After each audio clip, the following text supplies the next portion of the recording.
Hi friends, PSC വിസ്തത്തിന്റെ പുതിയ വീഡിയോയിലേക്ക് എല്ലാവർക്കും സ്വാഗതം. ഇന്നത്തെ വീഡിയോയിൽ SCERT ബേസിക് സയൻസ് 5th സ്റ്റാൻഡേർഡിലെ 10ാമത്തെ ചാപ്റ്ററാണ് ഡിസ്കസ് ചെയ്യുന്നത്. കോഴിയുടെ അടയിരിപ്പ് കാലം 21 ദിവസമാണ്. കോഴിയുടെ അടയിരിപ്പ് കാലം 21 ദിവസമാണ്.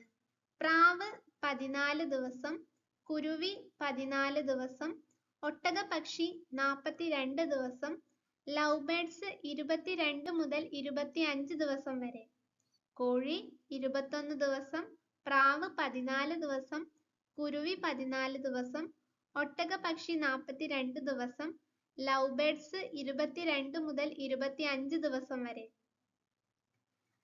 ലോകപ്രസിദ്ധനായ പക്ഷി നിരീക്ഷകനായിരുന്ന ഡോക്ടർ സലീം അലിയുടെ ജന്മദിനമായ നവംബർ 12 ആണ് ദേശീയ പക്ഷി നിരീക്ഷണ ദിനമായി ആചരിക്കുന്നത്. ലോകപ്രസിദ്ധനായ പക്ഷി നിരീക്ഷകനായിരുന്ന ഡോക്ടർ സലീം അലിയുടെ ജന്മദിനമായ നവംബർ 12 ആണ് ദേശീയ പക്ഷി നിരീക്ഷണ ദിനമായി ആചരിക്കുന്നത്. ഡോക്ടർ സലീം അലിയുടെ ആത്മകഥയാണ് ഒരു കുരുവിയുടെ പതനം. ഡോക്ടർ സലീം അലിയുടെ ആത്മകഥയാണ് ഒരു കുരുവിയുടെ പതനം. അദ്ദേഹത്തിന്റെ പ്രശസ്ത ഗ്രന്ഥങ്ങളാണ് birds of India, birds of Kerala. Doctor Salim അലിയുടെ പ്രശസ്ത ഗ്രന്ഥങ്ങളാണ് birds of India, birds of Kerala. ഇനി കരയിലും വെള്ളത്തിലും ജീവിക്കുന്ന ജീവികളാണ് ഉഭയജീവികൾ. കരയിലും വെള്ളത്തിലും ജീവിക്കുന്ന ജീവികളാണ് ഉഭയജീവികൾ. ഉഭയജീവികൾക്ക് ഉദാഹരണമാണ് തവള, സാലമാൻഡർ, സീസിലിയൻ. തവള, സാലമാൻഡർ, സീസിലിയൻ. മുട്ടയിടാൻ ദീർഘദൂരം യാത്ര ചെയ്യുന്ന മത്സ്യമാണ് സാൽമൺ. മുട്ടയിടാൻ ദീർഘദൂരം യാത്ര ചെയ്യുന്ന മത്സ്യമാണ് സാൽമൺ. അപ്പോ കോഴിയുടെ അടയിരിപ്പ് കാലം 21 ദിവസം, പ്രാവ് 14 ദിവസം, കുരുവി 14 ദിവസം, ഒട്ടകപ്പക്ഷി 42 ദിവസം, ലവ് ബേർഡ്സ് 22 മുതൽ 25 ദിവസം വരെ. ദേശീയ പക്ഷി നിരീക്ഷണ ദിനം നവംബർ 12 ആണ്. ഡോക്ടർ സലീം അലിയുടെ ജന്മദിനമാണ് ദേശീയ പക്ഷി നിരീക്ഷണ ദിനമായി ആചരിക്കുന്നത്. ഡോക്ടർ സലീം അലിയുടെ ആത്മകഥയാണ് ഒരു കുരുവിയുടെ പതനം. അദ്ദേഹത്തിന്റെ പ്രശസ്ത ഗ്രന്ഥങ്ങളാണ് birds of India, birds of Kerala. ഇനി കരയിലും വെള്ളത്തിലും ജീവിക്കുന്ന ജീവികളാണ് ഉഭയജീവികൾ. ഉദാഹരണം തവള, സാലമാൻഡർ, സീസിലിയൻ. മുട്ടയിടാൻ ദീർഘദൂരം യാത്ര ചെയ്യുന്ന മത്സ്യമാണ് സാൽമൺ. ചില ജീവികളുടെ മുട്ട വിരിഞ്ഞുണ്ടാകുന്ന കുഞ്ഞുങ്ങൾ മാതൃജീവിയോട് സാദൃശ്യമില്ലാത്തവയാണ്. ഇവയാണ് ലാർവകൾ. മുട്ട വിരിഞ്ഞുണ്ടാകുന്ന കുഞ്ഞുങ്ങൾ മാതൃജീവിയോട് സാദൃശ്യമില്ലാത്തവയാണ് ലാർവകൾ.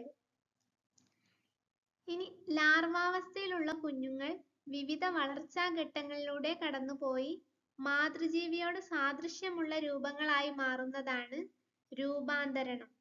ലാർവാവസ്ഥയിലുള്ള കുഞ്ഞുങ്ങൾ വിവിധ വളർച്ചാ ഘട്ടങ്ങളിലൂടെ കടന്നുപോയി മാതൃജീവിയോട് സാദൃശ്യമുള്ള രൂപങ്ങളായി മാറുന്നതാണ് രൂപാന്തരണം.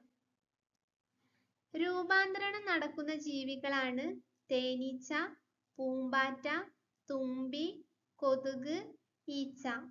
രൂപാന്തരണം നടക്കുന്ന ജീവികൾ തേനീച്ച, പൂമ്പാറ്റ, തുമ്പി, കൊതുക്, ഈച്ച. ഇനി പൂമ്പാറ്റയുടെ രൂപാന്തരണത്തിൽ മുട്ട വിരിഞ്ഞ് ലാർവയാകുന്നു, ലാർവ പ്യൂപ്പയാകുന്നു, പിന്നീട് അത് ശലഭമാകുന്നു.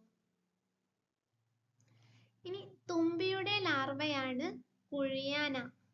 തുമ്പിയുടെ ലാർവയാണ് കുഴിയാന. തവളയുടെ ലാർവയാണ് വാൽമാക്രി. തവളയുടെ ലാർവ വാൽമാക്രി.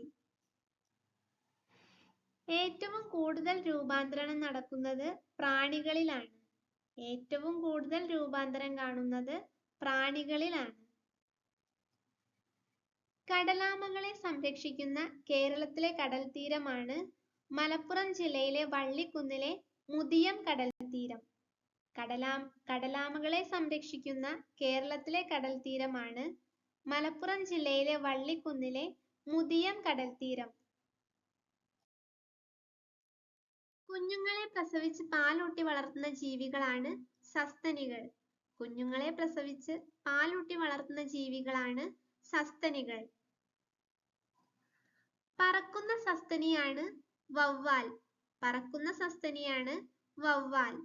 മുട്ടയിടുന്ന സസ്തനികളാണ് പ്ലാറ്റിപ്പസ്, എക്കിഡ്ന. മുട്ടയിടുന്ന സസ്തനികളാണ് പ്ലാറ്റിപ്പസ്, എക്കിഡ്ന. ഇനി ശരീരഭാഗം മുറിഞ്ഞാലും ആ ഭാഗം വളർന്ന് പുതിയ ജീവിയായി മാറുന്ന ജീവികളാണ് മണ്ണിര, പ്ലനേറിയ. ശരീരഭാഗം മുറിഞ്ഞാലും ആ ഭാഗം വളർന്ന് പുതിയ ജീവിയായി മാറുന്ന ജീവികളാണ് മണ്ണിര, പ്ലനേറിയ. പ്രസവിക്കുന്ന അച്ഛൻ എന്നറിയപ്പെടുന്ന ജീവിയാണ് കടൽ കുതിര. പ്രസവിക്കുന്ന അച്ഛൻ എന്നറിയപ്പെടുന്ന ജീവി കടൽ കുതിര. പെൺകടൽ കുതിരകൾ ഇടുന്ന മുട്ടകൾ ആൺകടൽ കുതിരകളുടെ ഉദരഭാഗത്തുള്ള സഞ്ചിയിൽ സൂക്ഷിക്കുന്നു.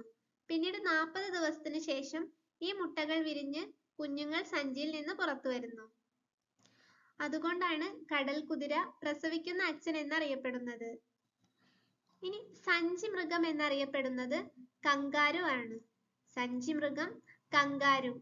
കങ്കാരു കാണപ്പെടുന്നത് ഓസ്ട്രേലിയയിലാണ്. കങ്കാരു കാണപ്പെടുന്നത് ഓസ്ട്രേലിയയിലാണ്. ഇനി പ്രസവിക്കുന്ന പാമ്പാണ് അണലി. പ്രസവിക്കുന്ന പാമ്പ് അണലി.